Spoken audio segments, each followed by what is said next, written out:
বলেছেন, পরবর্তী কার্যক্রমগুলো যদি তোমরা আমল করতে পারো তাহলে তোমাদের জীবন পরিপূর্ণভাবে সফল হয়ে যাবে। আল্লাহ রাব্বুল আলামিন এই শরীয়তের বিভিন্ন বিধিবিধানের ক্ষেত্রে ঈমানদারদেরকে সম্বোধন করেছেন। ঈমানদারদেরকে আল্লাহ রাব্বুল আলামিন খেতাব করেছেন, সম্বোধন করেছেন, দাওয়াত দিয়েছেন। আমাদের দেশের কিছু মানুষ আছে যারা বিশ্বাস করে দাওয়াত শুধু কাফেরদের দিতে হয়, দাওয়াত শুধু কাফেরদেরকে দেয়া লাগে, মুমিন মুসলমানদেরকে দাওয়াত দেওয়া যায় না। ওই সমস্ত লোকদের বিশ্বাস সম্পূর্ণ ভুল। ওই সমস্ত মুমিনদের বিশ্বাস মারাত্মক ধরনের ভুল।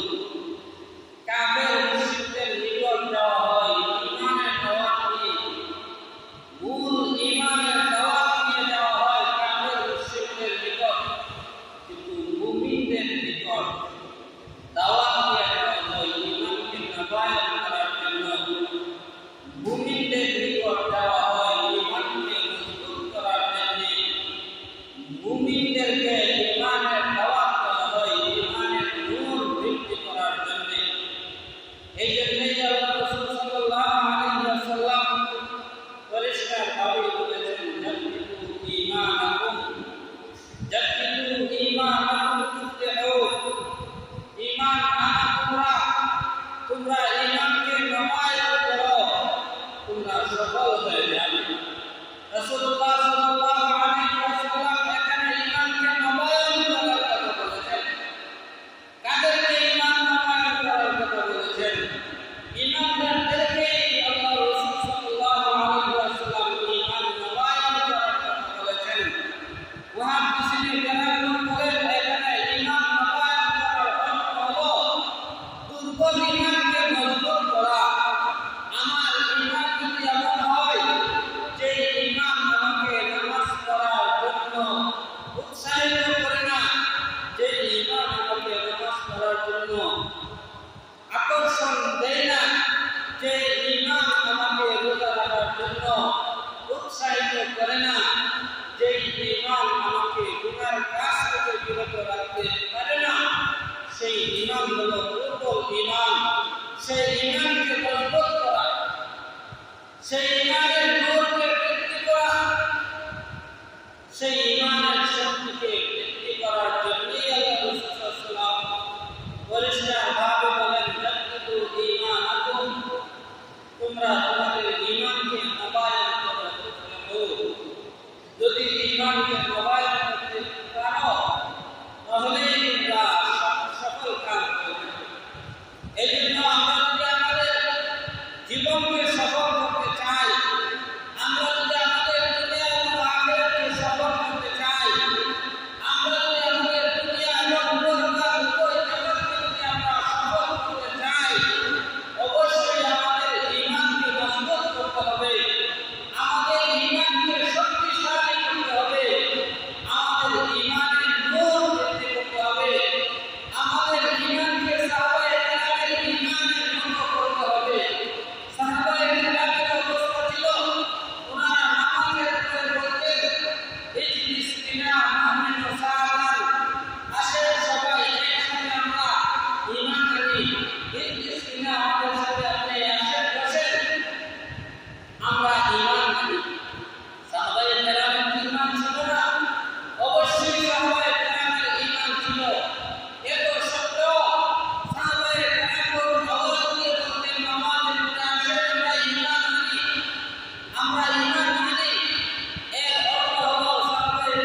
নামাজ পড়তে হবে, রোজা রাখতে হবে, যাকাত দিতে হবে, হজ আদায় করতে হবে এবং যত ধরনের নেক আমল আছে এই নেক আমলগুলো তোমাদের করতে হবে এবং যত ধরনের গুনাহ কাজ আছে এই গুনাহ কাজগুলো হতে তোমাদের দূরে থাকতে হবে।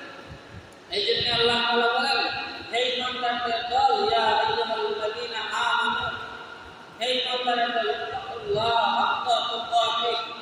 আল্লাহ বলেন, তোমরা আল্লাহকে ভয় করো পরিপূর্ণভাবে। আল্লাহকে তোমরা পরিপূর্ণভাবে ভয় করো। আল্লাহকে তোমরা ইত্তাকুল্লাহ, আল্লাহকে তোমরা কি করো? ভয় করো। কেমন ভয়? হাক্কা তুকাতিহ, যেভাবে ভয় করা আমরা মুখে বলি যে আমরা আল্লাহকে ভয় করি, আমরা মুখে বলি আমরা আল্লাহকে ভয় করি, আমরা ইমানদার, আমরা আল্লাহকে বিশ্বাস করি, আল্লাহকে ভয় করি, কিন্তু আমাদের ভয় যদি আমাদেরকে নামাজ পড়তে নিয়ে না আসে, আমাদের ভয় যদি আমাদেরকে যাকাত দিতে উৎসাহিত না করে, আমাদের ভয় যদি আমাদের আরেকজনের সম্পদ দখল করা হতে বিরত না রাখে, আমাদের আল্লাহ তাআলার ভয় যদি আমাদেরকে সুদ হতে বিরত না রাখে, আল্লাহ রাব্বুল আলামিনের ভয় যদি আমাদেরকে আরেকজনের জমি দখল করা হতে বিরত না রাখে, আল্লাহ তাআলার ভয় যদি আমাদেরকে মসজিদের জায়গা দখল করা হতে আমাদের ভয় না আমাদের বিরত না রাখে, আল্লাহ রাব্বুল আলামিনের ভয় যদি আমাদেরকে ঘুষ হতে বিরত না রাখে, আল্লাহ রাব্বুল আলামিনের ভয় যদি আমাদেরকে পর্দাওয়ালা হওয়া থেকে বিরত, পর্দাওয়ালা হওয়া থেকে উৎসাহিত না করে, আল্লাহ রাব্বুল আলামিনের ভয় যদি আমাদেরকে সম্পূর্ণ গুনার কাজ হতে বিরত না রাখে, এই বইটা প্রকৃত বই নয়। এই জন্যই আল্লাহ রাব্বুল আলামিন বলেন, হে ইমানদারদের দল, তোমরা আমি আল্লাহ তাআলার পরিপূর্ণভাবে এই যে ভয় করার কথা তাকওয়া, এর অর্থ হচ্ছে পরহেজগারি, আল্লাহ পাক মাসলা থেকে যা করতে হচ্ছে দূরে থাকা, বিরত থাকা। কোন জিনিসকে তাকওয়া বলা হয়? যে তাকওয়া কোন জিনিসের নাম আমরা অনেকেই জানি। তাকওয়া শব্দের সাথে আমাদের পরিচিতি আছে, মুত্তাকি শব্দের সাথে আমাদের পরিচিতি আছে, কিন্তু এই মুত্তাকি কোন জিনিসের নাম তাকওয়া সেটা আমাদের জানা দরকার। সেটা তাকওয়া হলো আল্লাহ রাব্বুল আলামিনের ভয়ে সব ধরনের গুনার কাজ হতে দূরে থাকা, সব ধরনের গুনার কাজ হতে নিজেকে দূরে রাখা, সেটার নামই হলো তাকওয়া। আমি যদি আল্লাহ তাআলার ভয়ে গুনার কাজ থেকে বিরত হই, এটাই হবে আমার তাকওয়া। আমি যদি আল্লাহ রাব্বুল আলামিনের ভয়ে সুদ খাওয়া থেকে দূরে থাকতে পারি, এটাই হবে আমার তাকওয়া। আমি যদি আল্লাহর ভয়ে ঘুষ খাওয়া থেকে বিরত থাকতে পারি, এটাই হচ্ছে আমার তাকওয়া। আমি যদি আল্লাহ রাব্বুল আলামিনের ভয়ে জিনার কাজ থেকে দূরে থাকতে পারি, এটাই হচ্ছে আমার তাকওয়া। আমি যদি আল্লাহ তাআলার ভয়ে কোনো ধরনের গুনার কাজ থেকে, যে কোনো প্রকারের গুনার কাজ থেকে পর্দাহীন কোনো মহিলাকে দেখা যদি আমরা নিজেকে বিরত রাখতে পারি, এটার নাম হচ্ছে তাকওয়া। এই জন্য তাকওয়া পরহেজগারি এটা অত্যন্ত গুরুত্বপূর্ণ একটা জিনিস। আজকে আমাদের মুসলমানদের মধ্যে এই খোদাবিরতা তাকওয়ার অভাবের কারণে আজকে আমরা আল্লাহ তাআলাকে বইলা দুনিয়া বিভিন্ন অন্যায় অবিচার গুনাহের কাজের মধ্যে লিপ্ত হয়ে যাচ্ছে। অথচ সাহাবায়ে কেরামের ঈমান কেমন ছিল? হযরত উমর রাদিয়াল্লাহু তাআলা আনহু জামানার একটা ঘটনা। হযরত উমর রাদিয়াল্লাহু তাআলা আনহু সমাজের মধ্যে কিভাবে পরহেজগারিতা তাকওয়াকে প্রচার করেছিলেন। হযরত উমর রাদিয়াল্লাহু তাআলা আনহু জানেন বাদশা ছিলেন। তিনি রাতের বেলায় কোন অবস্থায় কি করতেছে, কোন অবস্থায় রাতে দিন যাপন করতেছে, অনাহারে কোন লোক আছে কিনা, কোন লোক এমন আছে কিনা যে রাতের বেলা না খেয়ে ঘুমিয়ে গেছে, এই অবস্থাগুলো দেখাশোনা করার জন্য তিনি রাতের বেলায় বের হয়ে যেতেন। একবার রাতের বেলায় হযরত উমর রাদিয়াল্লাহু তাআলা একটা ঘরের কোণা থেকে কিছু আওয়াজ শুনতে পেলেন যে একজন মহিলা সে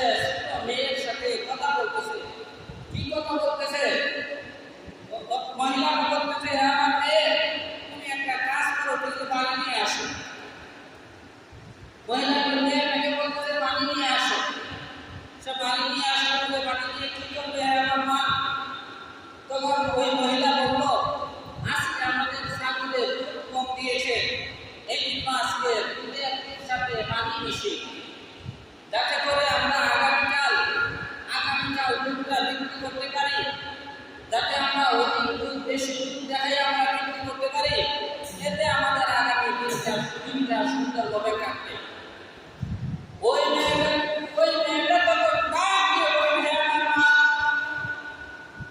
আমাদের এই জমানের বর্ষাকালে হযরত উমর রাদিয়াল্লাহু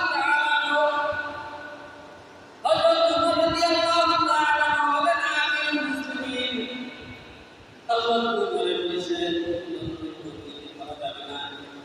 কোন ধরনের দুর্নীতি করা যাবে না, অন্যায় আচরণ করা যাবে না, কোন ধরনের খারাপ কাজ করা যাবে না। আমরা দুধের সাথে যদি পানি মিশিয়ে দেই আর এই কথাটা যদি হযরত উমর রাদিয়াল্লাহু তাআলা জানতে পারেন, অবশ্যই আমাদেরকে গ্রেফতার করবেন। ওই মহিলাটা তখন বলতে দিলে, আমার এত গভীর রাতে হযরত উমর হয়তো নামাজের মধ্যে ব্যস্ত আছেন অথবা ঘুমের মধ্যে ব্যস্ত আছেন। হযরত উমর গভীর রাতে ঘুমের মধ্যে ব্যস্ত আছেন, হয়তো তিনি দেখবেন না আমরা দুধের সাথে পানি মিশিয়ে হযরত উমর রাদিয়াল্লাহু তাআলা এদের এই কথাগুলো শুনতেছেন। এদের কথাগুলো বাইরে থেকে আমরা উমর রাদিয়াল্লাহু তাআলা শুনতেছেন। ওই মেয়েটা তখন বলল, হে আম্মা, আপনি যে কথাটা বলেছেন সত্যই বলেছেন।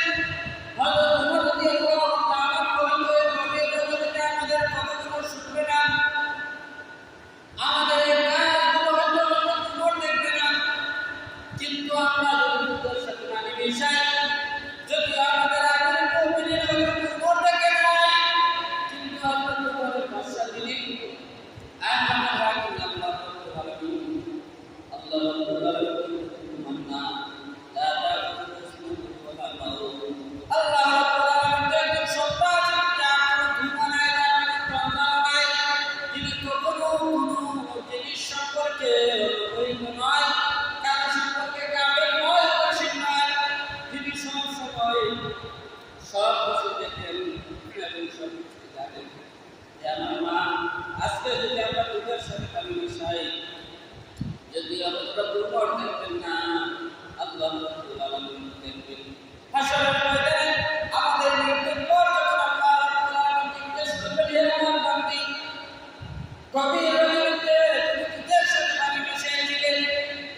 জুবাইর রাদিয়াল্লাহু তাআলা বলেন আমার কিভাবে তুমি অতিক্রম করেছ?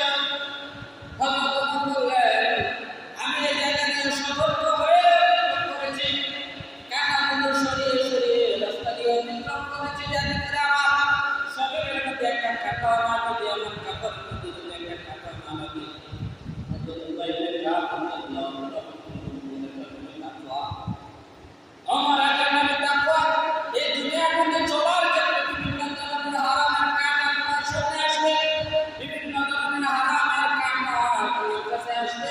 তুমি যদি এগুলো সরিয়ে সরিয়ে দুনিয়ার জীবনকে অতিবাহিত করতে পারো, দুনিয়ার জীবনটা যদি মিথ্যা কাজ থেকে দূরে থাকে, দূরে থেকে যদি তোমার জীবনটা অতিক্রম করতে পারো, তুমি যদি এই দুনিয়ার মধ্যে সুন্নাত যে কাঁটা রয়েছে সেটা থেকে দূরে থেকে তুমি চলতে পারো, দুষ নামক যে কাঁটা রয়েছে সেটা থেকে যদি তুমি চলতে পারো, মিথ্যা কথা যে কাঁটা রয়েছে সেটা থেকে যদি তুমি চলতে পারো, গীবতের যে কাঁটা রয়েছে ওই গীবত থেকে যদি তুমি দূরে সরতে পারো, অপবাদের যে কাঁটা রয়েছে সেটা থেকে যদি তুমি দূরে সরে থাকতে পারো, গুনাহ থেকে সতর্ক হতে দুনিয়ার কাঁটা এইগুলা দেখে দেখে সরিয়ে সরিয়ে সতর্কতার সাথে তুমি আল্লাহ রাব্বুল আলামিনের রাস্তায় চলতে পারো, তাকওয়া এই রাস্তায় এই জন্য এই দুনিয়ার মধ্যে চলার ক্ষেত্রে আমাদের সামনে শয়তান বিভিন্ন ধরনের হারাম কাজগুলোকে সুন্দর দেখাবে, আমাকে দেখাবে সূর্য তুমি খাও করলে অনেক লোক সুন্দর করে যেতে দেবে, আমাকে দুনিয়াতে সুন্দর আকর্ষণীয় রূপে দেখাবে, কিন্তু এই আকর্ষণ শয়তানের পক্ষ থেকে আকর্ষণ, এই আকর্ষণ গুনাহ থেকে যদি আমরা দূরে থেকে দেখে একমাত্র আল্লাহ রাব্বুল আলামিনের পথে চলতে পারি, যদি আমরা আমাদের জীবনের মাত্রা অবলম্বন করতে পারি, আল্লাহর ভয় যদি আমাদের অন্তরের মধ্যে পয়দা করতে পারি, আল্লাহ যদি আমাদের অন্তরের মধ্যে আসিয়া যায়, আমাদের অন্তরের মধ্যে যদি আসে যে আল্লাহর দরবারে আমার জবাবদিহি করতে হবে, আল্লাহ রাব্বুল আলামিনের কাছে জবাবদিহি করতে হবে আসরের ময়দানে। আল্লাহ রাব্বুল আলামিন জিজ্ঞেস করতে বলে আমার বান্দা আমি আল্লাহ তাআলা তোমাকে সৃষ্টি করেছিলাম একমাত্র আমি আল্লাহ তাআলার গোলামি করার জন্য, আমি আল্লাহ রাব্বুল আলামিনের ইবাদত করার জন্য, কিন্তু তুমি আমি আল্লাহর ইবাদত করলে না, নামাজ পড়লে না, রোজা রাখলে না, যাকাত দিলে না, আমি আল্লাহ তাআলার গোলামি করলে না, গুনাহ কাজ করলে তুমি চুরি করলে কেন, ডাকাতি করলে কেন, আরেকজন হক মেরে তুমি ভক্ষণ করেছে কেন, কেন তুমি আরেকজনকে গালাগালি করেছো, কেন তুমি আরেকজন মুমিনকে কষ্ট দিয়েছো, আল্লাহ রাব্বুল আলামিন এই জিজ্ঞাসার ময়দানে প্রত্যেক মানুষকে জিজ্ঞাসা করবে, জবাবদিহি তার মুখোমুখি হতে হবে।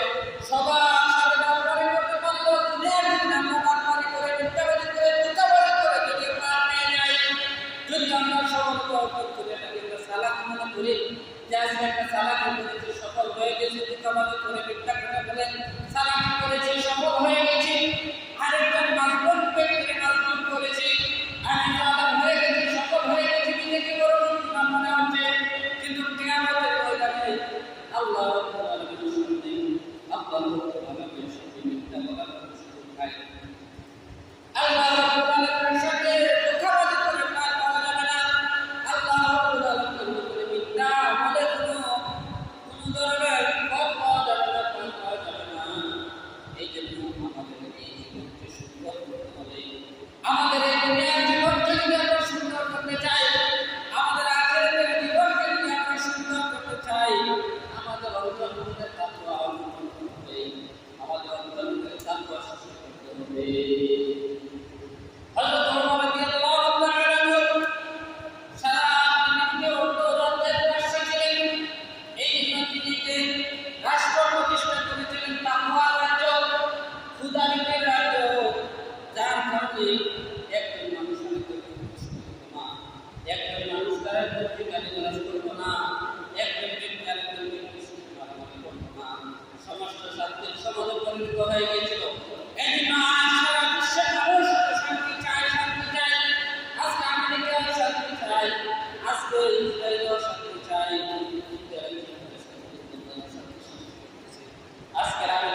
অনুমোদন দিয়ে দেওয়া হয়েছে।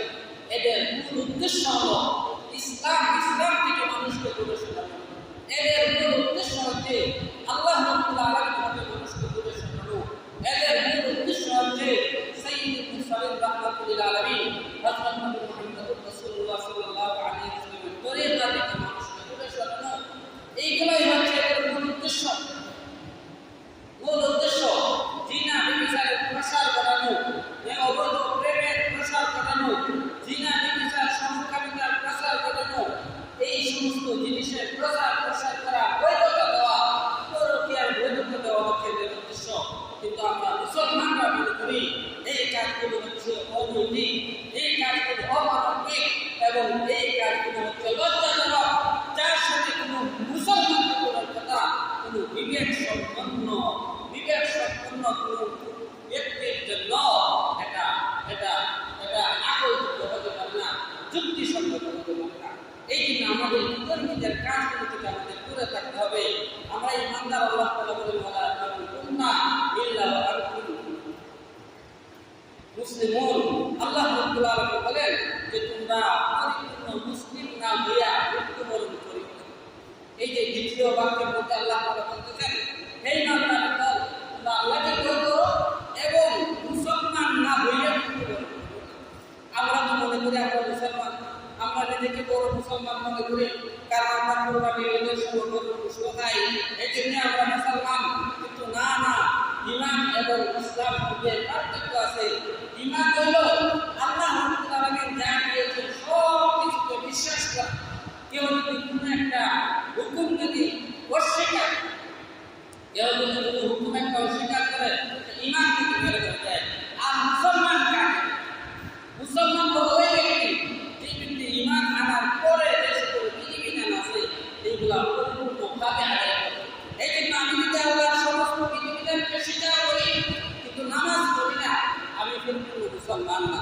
আমি ঈমানদার, আল্লাহ তাআলার সমস্ত বিধিবিধানকে বিশ্বাস করি, কিন্তু আমি রোজা রাখি না, আমি পরিপূর্ণ মুসলমান না। আমি আল্লাহ তাআলার সমস্ত বিধিবিধানকে স্বীকার করি কিন্তু মিথ্যা কথা বলি, চুরি করি, ডাকাতি করি, আরেকজনের জমি দখল করে খাই, আরেকজনের মনে কষ্ট দিই, আমি পরিপূর্ণ মুসলমান না। এই জন্য আমি যদি পরিপূর্ণ মুসলমান হতে চাই অবশ্যই আল্লাহর বিধিবিধান আছে এগুলা আদায় করতে হবে এবং যত গুনাহের কাজ আছে এগুলা হতে আমাদের দূরে থাকতে হবে। এরাই হচ্ছে মুসলমান। মুখে যদি আমি হাজারো মুসলমান বলি কিন্তু বাস্তবিকভাবে আমি মুসলমান না হলে সেই মুসলমান আল্লাহ রাব্বুল আলামিনের কাছে গ্রহণ করতে হবে। আর ঈমানদার কাকে বলে? আমাদের যে বহু মানুষ আছে যারা আমি মুসলমান, আমি একটা মুমিন, কিন্তু সে সুদের বৈধতা দিতে চায়। আমি একটা মুমিন, গণতন্ত্রের বৈধতা দিতে চাই। সে বলে আমি একটা মুমিন, কিন্তু আল্লাহ রাসূলের বিরুদ্ধে কিছু বললে সে চুপ থাকে। সে বলে আমি মুমিন, কোরআনের বিরুদ্ধে কিছু বললে সে চুপ থাকে। সে বলে আমি মুমিন, কোরআনের আইনের বিরুদ্ধে কিছু সংবিধান করলে সে চুপ থাকে। সে বলে আমি মুমিন, কিন্তু যখন মাটির মধ্যে যখন অবৈধ বিভিন্ন জিনিস ঢোকানো হয় এগুলোর ক্ষেত্রে সে চুপ থাকে। না, তুমি মুখের মুসলমান হতে পারো, তুমি ঈমানদার নয়। ঈমানদার বলা হয় যে আল্লাহ সমস্ত বিধিবিধানের প্রতি আত্মসমর্পণ করে।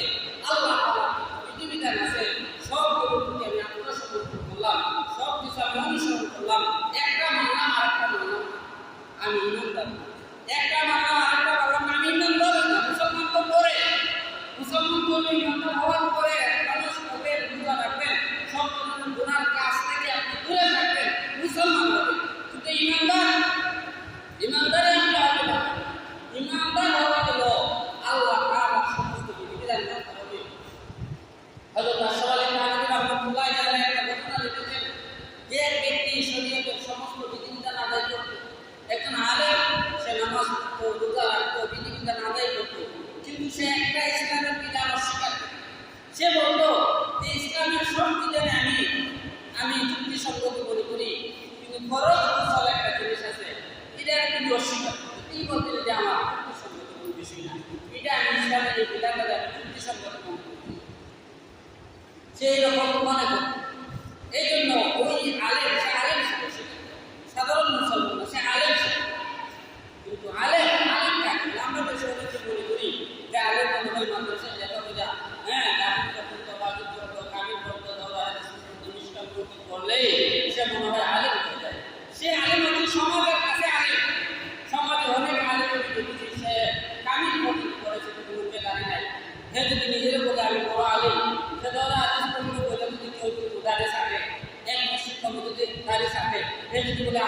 আলেম পড়ছে পড়ছে সে কামিল হবে সে সার্টিফিকেট হিসাবে সে আলেম কিন্তু পক্ষে সে আলেম আলেম হযরত আলী রাদিয়াল্লাহু আনহু বলে যে আলেম হচ্ছে ওই ব্যক্তি যার মধ্যে তাকওয়া পরহেজগারের গুণ অর্জিত হয়েছে যার মধ্যে পরহেজগারের গুণ অর্জিত হয়েছে সেই হচ্ছে আলেম।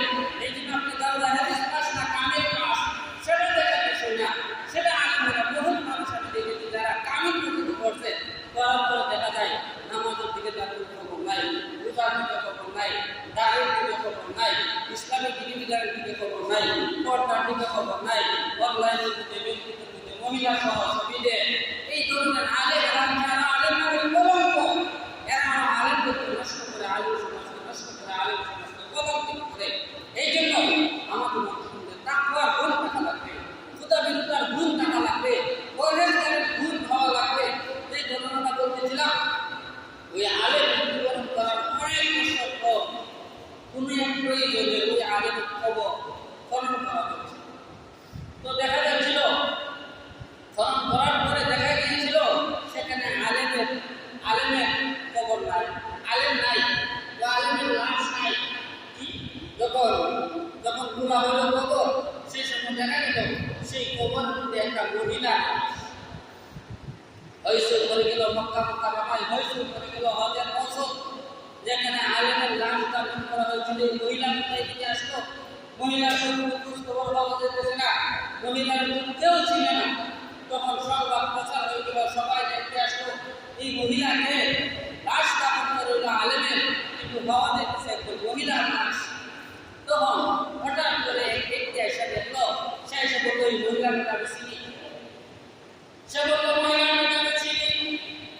লোকেরা জিজ্ঞেস করলো কিভাবে তুমি চিনো?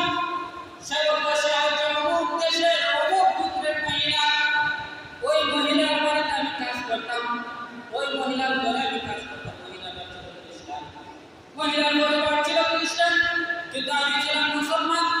আমার কাজ করলে ওই মেয়েটা খুব খুশি হয়ে গিয়েছিল, ওই মহিলার পছন্দ হতো আমার কাজ করতে। এই জন্য ওই মেয়েটা সেই পরিবার থেকে ইসলাম গ্রহণ করেছে। সে আমার হাতে ইসলাম গ্রহণ করেছে। আমি নিজে ওই মহিলাকে কালিমা পড়িয়েছি, কিন্তু মহিলা সেটা প্রচার করে নাই। কিন্তু সে অন্তর দ্বারা ইসলাম গ্রহণ করেছে, আল্লাহ তাআলাকে বিশ্বাস করেছে। সাইয়্যিদুল মুরসালিন রাহমাতুল আলামিন সাল্লাল্লাহু আলাইহি ওয়াসাল্লামের পরিচয় পেয়ে গিয়েছে। এই জন্য সে তোমার নামাজ পড়তো, রোজা রাখতো, আল্লাহ তাআলার ইবাদত করতো, কিন্তু ফ্যামিলির মানুষরা জানতো না। ওই হচ্ছে সেই মেয়েটা।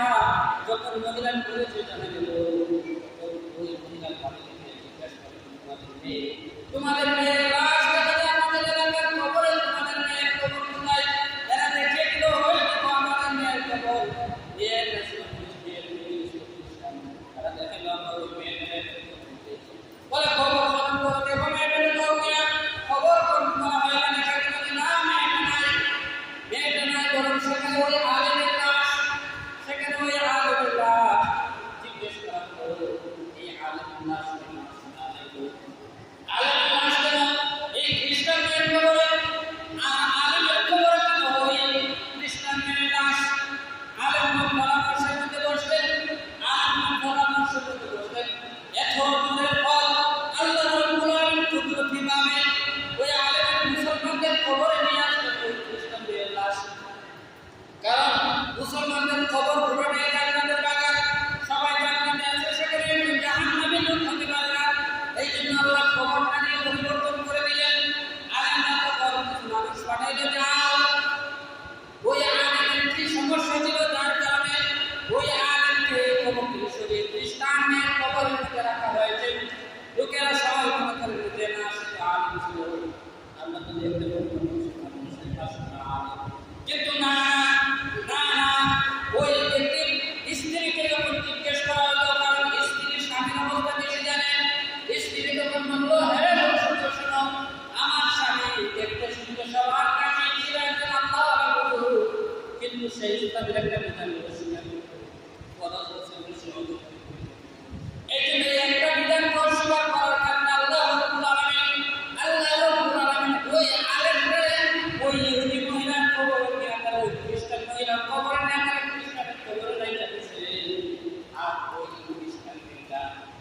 ইসলাম ধর্ম গোপনে গ্রহণ করার কারণে আল্লাহ রাব্বুল আলামিন ওই মেয়েটার লাশকে ওই মেয়েটার লাশটা কবরে রাখিয়ে দিয়েছে।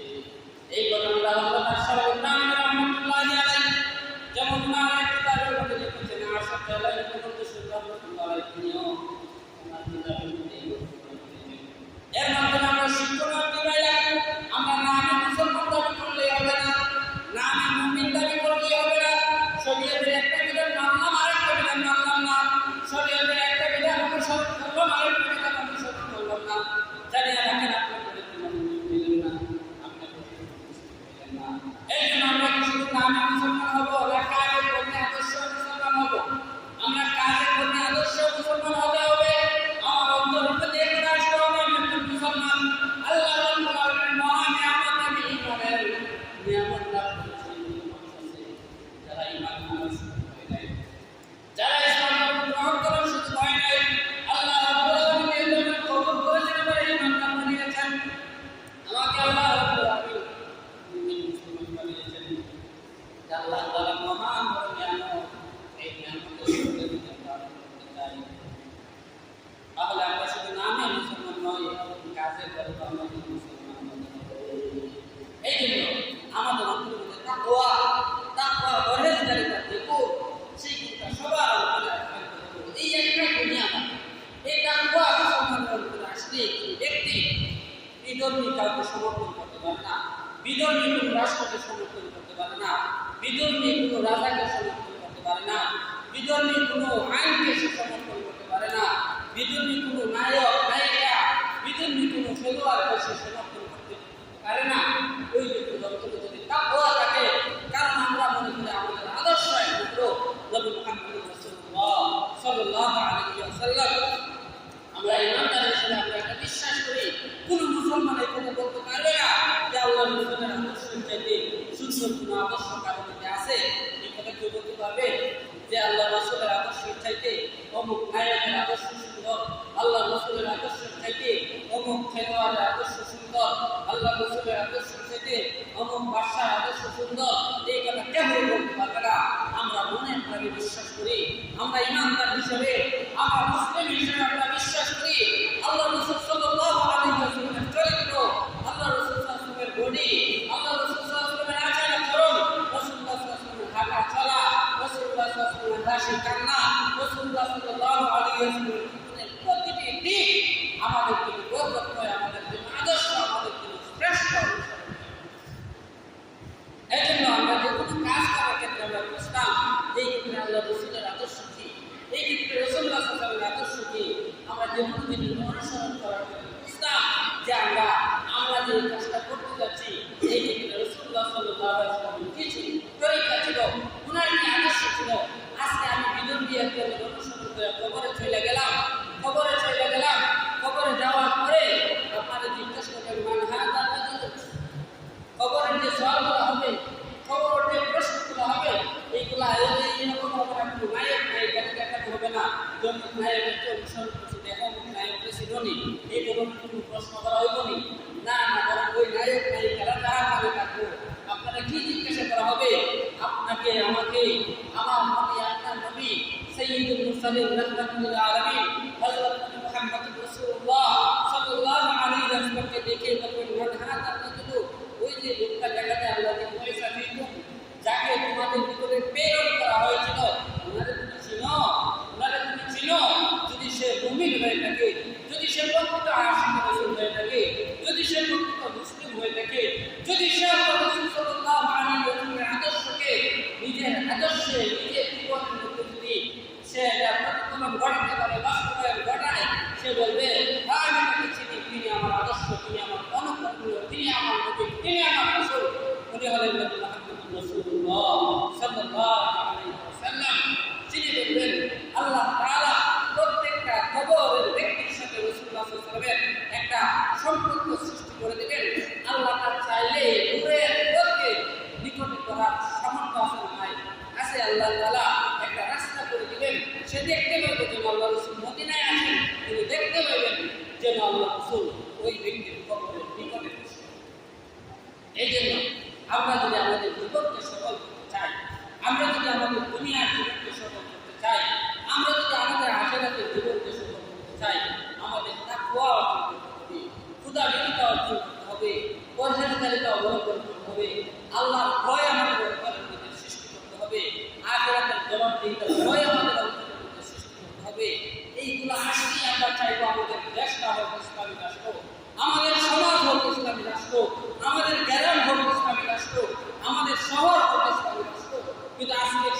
অবস্থা ইসলামের থেকে দল আজকে মানুষ মনে করে ইসলামের থেকে দল করো, ইসলামের ক্ষতি হয়ে যাক আমি আওয়ামী লীগ করবো, ইসলামের ক্ষতি হয়ে যাক আমি বিএনপি করবো, ইসলামের ক্ষতি হয়ে যাক এরপর আমি অনিসলামিক দলগুলোকে সাপোর্ট করবো। আজকে মুসলমানদের মধ্যে এই ধরনের অবস্থা। কিন্তু না, মুসলমান আজকে আমি সবার আগে বুঝবো, আজকে আমি সবার আগে বুঝবো সাপোর্ট যাকে করবো, কে ইসলামের সাথে যার সম্পর্ক বেশি। যদিও যে কোনো দল এমন না পায় যে সে পরিপূর্ণ মুসলমান না, কিন্তু ইসলামের সাথে কার সম্পর্ক বেশি, কে ইসলামের বিধিবিধান অনুযায়ী চলবে, কে ইসলামের বিধানের বহির্ভূত কোনো আইন করবে না, কোনো সংবিধান করবে না, এই দিকগুলো আমরা বুঝবো। এইভাবে যদি আমরা বুঝি, দেশ হবে আমাদের ইসলামের দেশ, দেশ হবে আমাদের সমাজ হবে ইসলামের, আমাদের রাষ্ট্র হবে ইসলামের, আমাদের গ্রাম হবে ইসলামের, আমাদের শহর হবে ইসলামের। আর 95 মুসলিম রাষ্ট্র যদি ইসলামী রাষ্ট্র অনুযায়ী দেশ চলে, এই দেশটা হবে শান্তির দেশ। আমরা দেখি যে আমরা 95 মুসলমান, দেশে না আছে শান্তি, না আছে শৃঙ্খলা, না আছে শৃঙ্খলা, শুধু অন্যায় আর অন্যায়, অবিচার আর অবিচার। কেন এই অবিচার, কেন এই অন্যায়, কেন এই অশৃঙ্খলা, কেন এই অশান্তি? এর মূল কারণ হচ্ছে আমরা ইসলাম থেকে দূরে সরে যাচ্ছি, আমরা তাকওয়া থেকে দূরে সরে যাচ্ছি, আমরা পরহেজগারি থেকে দূরে সরে যাচ্ছি। এই জন্য আল্লাহ রাব্বুল আলামিন আমাদেরকে পরিপূর্ণ মুসলমান হওয়ার তৌফিক দান করুন, আমাদেরকে পরিপূর্ণ তাকওয়া অর্জন করে দুনিয়ায় চলার তৌফিক দান করুন। আমিন ওয়া আখিরু দাওয়ানা আলহামদুলিল্লাহ।